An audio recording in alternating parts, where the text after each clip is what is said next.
काव्या के माता पिता का एक एक्सीडेंट में निधन हो गया था।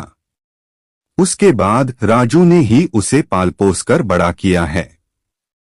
एक दिन कुछ ऐसा संजोग बना कि सर्वगुण संपन्न काव्या को मंदिर में भजन गाता देख पास के ही गांव के प्रधान की माताजी को अपने पोते रणवीर के लिए पसंद आ गई। रणवीर की पहले भी एक शादी हो चुकी है, पर 2 साल में ही उसकी बीवी एक बीमारी के चलते चल बसी। वो अपनी बीवी के गम में खोया रहता था, इसलिए दादी उसकी शादी करवाकर वापस उसकी जिंदगी को खुशियों से भरना चाहती थी। काव्या को देख उनके मन में ये इच्छा आई, क्योंकि बिन माँ बाप की बच्ची के कोई नखरे भी नहीं होंगे, तो ये आराम से उनके पोते को संभाल लेगी। उन्होंने जब काव्या के मामा मामी से इस रिश्ते के बारे में पूछा तो उन्होंने तुरंत हाँ कर दी। एक बार भी काव्या से नहीं पूछा कि क्या उसे रणवीर की दूसरी पत्नी बनना पसंद है। जब काव्या को पता चला था तो उसने अपनी मामी से दबी जबान में मना करने की कोशिश की थी, पर उसकी मामी ने तो उल्टा उसे ही समझा दिया था। देखो बेटा, इतने बड़े घर में रिश्ते से तुम्हारी जिंदगी संवर जाएगी। हम तो तेरी शादी ऐसे ही किसी छोटे मोटे परिवार में करते, पर रणवीर तो बहुत बड़के सरकारी अफसर है, और तो और तुम्हें गांव में भी नहीं रहना पड़ेगा।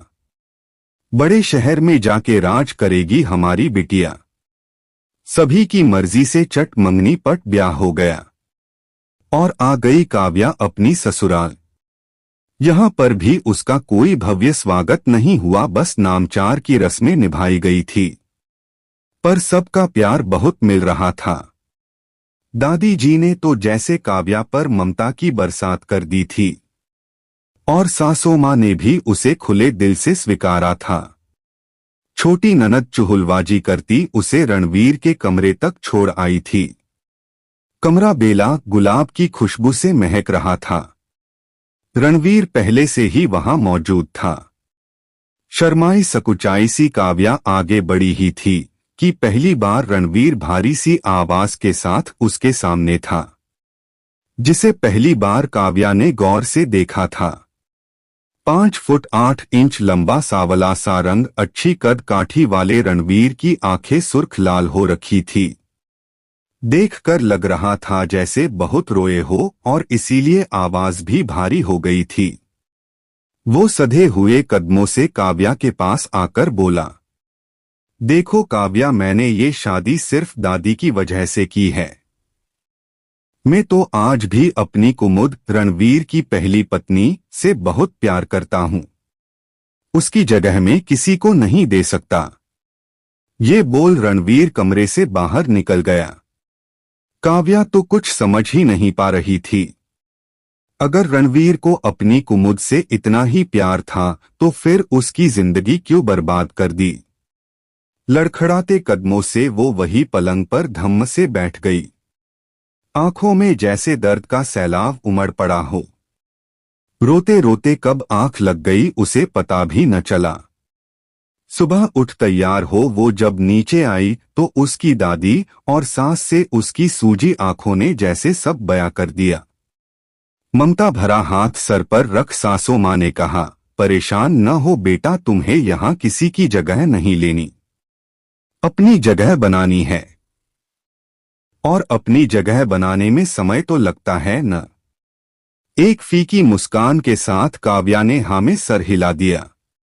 4-5 दिन ऐसे ही बीत गए। काव्या के कभी दादी संग बतियाती, कभी सास संग रसोई में काम कराती, तो कभी अपनी ननद संग चुहलबाजी करती, पर रणवीर से एक बार भी बात नहीं की थी उसने।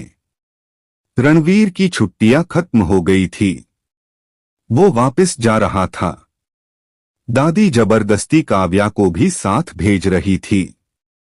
रणवीर ने तो मना भी कर दिया था, अरे दादी ये क्या करेगी जाकर वहां, यहां तो आप सब हो, वहां तो मेरे पास भी समय नहीं होता। दादी ने काव्या की भी कहा सुनी थी। उन्होंने काव्या को ये कहकर भेज ही दिया कि तू इस घर से नहीं रणवीर से ब्याही है। इसीलिए तुझे उसके साथ जाना ही होगा, जिससे इन 5 दिनों में ठीक से बात भी नहीं हुई थी। उसके साथ एक छत के नीचे कैसे रहेगी, ये सोचकर ही काव्या के हाथ पैर फूल रहे थे। पर जाना तो था ही, सो चल दिए दो अनजान पंछी एक घोंसले को संवारने। शहर में रणवीर को सरकारी बंगला मिला हुआ था, जो बहुत ही सुंदर सजाया गया था। एक एक चीज करीने से रखी थी। हॉल में कुमुद की बड़ी सी तस्वीर टंगी थी। तस्वीर में कुमुद बहुत सुंदर दिख रही थी। घर में आते ही रणवीर ने उसे समझा दिया, देखो काव्या, इस घर को मेरी कुमुद ने बहुत प्यार से सजाया है, इसलिए जो जैसा है वैसे ही रहने देना, कोई भी फेर बदल मत करना यहाँ। बस सर ही हिला पाई थी काव्या। नहा धो तैयार हो काव्या किचन में आ गई और दोनों के खाने के लिए कुछ बनाया और टेबल पर लगाया। पर रणवीर अपनी प्लेट उठा के बोला, मैं अपना खाना बेडरूम में ही खाऊंगा और तुम्हारे लिए गेस्ट रूम खोल दिया है, आज से तुम वही रहोगी। ऐसे ही एक छत के नीचे अजनबियों की तरह रह रहे थे दोनों। ऐसा लगता था कि कुमुद न होकर भी उन दोनों के बीच हर जगह मौजूद थी। उस दिन रणवीर ने खुद से काव्या को बुलाकर बोला था, आज शाम को तैयार हो जाना, हमें एक फ्रेंड की शादी में जाना है। उस दिन काव्या में पहली बार अच्छे से तैयार होने की ललक जागी थी, जिसे देख रणवीर कुछ देर तो बस देखता ही रह गया। पीली जरी वाली साड़ी, खुले लंबे बाल, माथे पर सिंदूर की लालिमा के साथ छोटी सी बिंदी, बड़ी बड़ी आंखों में काजल, सुर्ख होंठ, भर भर हाथ मैचिंग चूड़ी और कान में झुमके। किसी अप्सरा सी लग रही थी काव्या। अच्छी लग रही हो। पहली बार काव्या के लिए कुछ बोला था रणवीर। अभी काव्या ठीक से खुश भी नहीं हो पाई थी कि अगले ही पल रणवीर फिर बोले, अगर कुमुद तैयार होती तो वो लाल साड़ी पहन बालों का जुड़ा बनाती और उसमें लाल गुलाब भी लगाती। अब काव्या को लग रहा था कि उसे शायद कुमुद की तरह ही तैयार होना चाहिए था, पर देर हो रही थी तो उसे वैसे ही जाना पड़ा। वहां उसकी सभी ने तारीफ की, पर उसे जैसे सब बेमानी लग रही थी। यूं ही दिन बीत रहे थे। जब वो अपना कुछ करती तो रणवीर को वो काम कुमुद की तरह चाहिए होता, और जब कुमुद की तरह करने की कोशिश करती तो डांट पड़ जाती। घर में ही पार्टी की तैयारी कर बिल्कुल वैसे ही तैयार हो गई जैसी कुमुद अपनी फोटो में थी। उसने भी आज जुड़े में लाल गुलाब लगाया था। जैसे ही बैल बजी काव्या ने धड़कते दिल से दरवाजा खोला। सामने काव्या को कुमुद की तरह तैयार देख रणवीर का गुस्सा 7वें आसमान पर पहुंच गया और इतनी जोर से चिल्लाया कि काव्या चौंक कर अपने में सिमट गई। किसने कहा है तुम्हें कुमुद की तरह दिखने को? तुम क्यों हर बात में उसकी नकल कर रही हो? तुम जो उसकी जगह लेने की कोशिश कर रही हो वो तुम्हें कभी नहीं मिलेगी। और गुस्से में अपना बैग वही पटक जलती आंखों से काव्या को घूरा। काव्या के लिए अब ये बर्दाश्त के बाहर हो गया था और इतने दिनों का दुख आंसुओं के रूप में बहने लगा। रोते हुए काव्या भी रणवीर पर बरस पड़ी।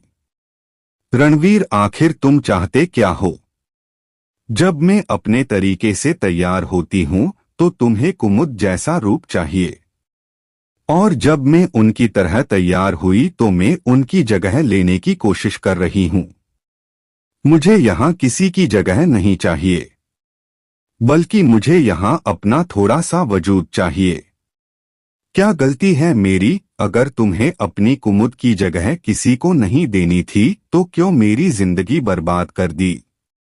मना कर देते अपनी दादी को। घुटन होती है मुझे यहां। तुमने कभी सोचा है कि मैं तुम्हारी दूसरी पत्नी हूं? पर तुम तो मेरे पहले पति हो, और अपने पति से थोड़ी सी खुशियों की उम्मीद करना क्या गलत है। कहते हुए काव्या वही बेहोश हो गिर पड़ी। रणवीर ने उसे उठाकर पलंग पर लिटा पानी के छींटे मारे। होश में आते ही काव्या अपनी साड़ी ठीक कर उठकर जाने लगी। तभी रणवीर ने उसका हाथ पकड़ उसे पलंग पर बिठाते हुए खुद उसके पैरों के पास बैठ गया और काव्या के हाथ अपने हाथों में लेकर बोला, मुझे माफ कर दो काव्या, मैं अपनी कुमुद से बहुत प्यार करता हूं और उसकी जगह किसी को सोच भी नहीं सकता। पर कभी ये सोचा ही नहीं कि इस सब में तुम्हारी क्या गलती। आखिर तुम्हें भी तो अपने जीवन में खुश रहने का अधिकार है। इसीलिए अब मैं तुम्हें खुश रखने की पूरी कोशिश करूंगा। आज से मैं तुम्हें कुमुद की जगह नहीं बल्कि तुम्हें तुम्हारी तरह स्वीकार करता हूं। और रणवीर ने काव्या के बालों से लाल गुलाब निकालकर उसके बालों को जुड़े से मुक्त कर दिया। आज काव्या को उसके पहले पति ने दूसरी पत्नी होने का दर्जा दे घर में उसकी अपनी जगह बना दी थी। उम्मीद है आपको मेरी ये कहानी पसंद आई होगी। अगर हाँ तो आप कमेंट और लाइक कीजिए, और हाँ आप मेरे चैनल को सब्सक्राइब भी कर सकते हैं।